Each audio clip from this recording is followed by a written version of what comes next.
বাংলাদেশের যে ক্রান্তিকাল, এই বিষয়টা কিন্তু আমরা পরিষ্কার দিবালোকের মতো বুঝে দিয়েছি। কোঠা বিরোধী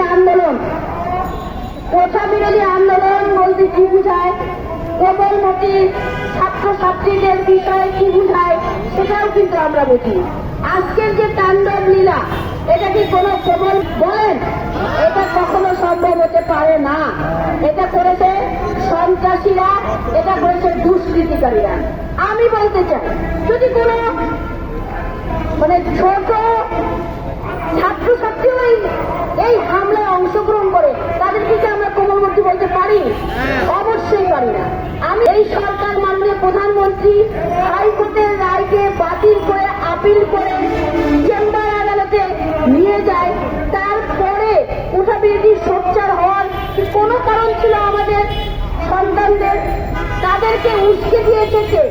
এটাই খুঁজে বের করতে হবে। তাদেরকে উস্কে দেওয়ার নামে যে নৈরাজ্য করেছে, তাদেরকে বের করতে হবে।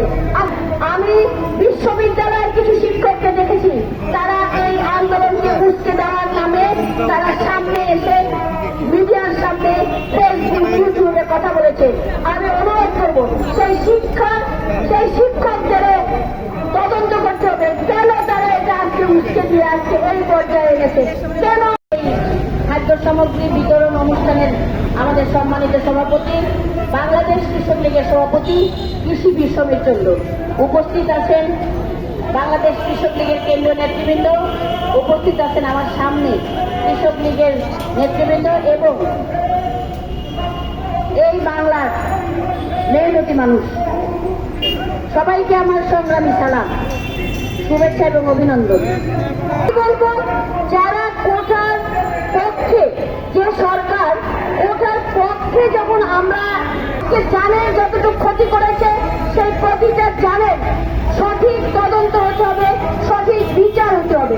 যতগুলো জানেন প্রতিটি মালের যে ক্ষতি হয়েছে, যে মালগুলো আমাদের ধ্বংস করেছে, যে প্রতিষ্ঠানগুলো আমাদের ধ্বংস করেছে, এই প্রতিটি প্রতিষ্ঠানের সঠিক তদন্ত হতে হবে। আমি বাংলাদেশ কৃষক লীগের পক্ষ থেকে, আমাদের বাংলাদেশ কৃষক লীগের সভাপতি এবং সাধারণ সম্পাদকের পক্ষ থেকে আমরা প্রশাসনের কাছে দাবি জানাই, আমাদের এই যান এবং মালের সঠিক তদন্ত করে তাদেরকে বিচারের আওতায় আনতে হবে। কেন আজকে হাইকোর্টের রায় স্থগিত করার পরে এত ক্ষতি হলো? কেন আমরা কোঠার পক্ষে থাকার পরে এত জানমালের ক্ষতি হলো? এই কথাগুলো আমরা বলতে চাই।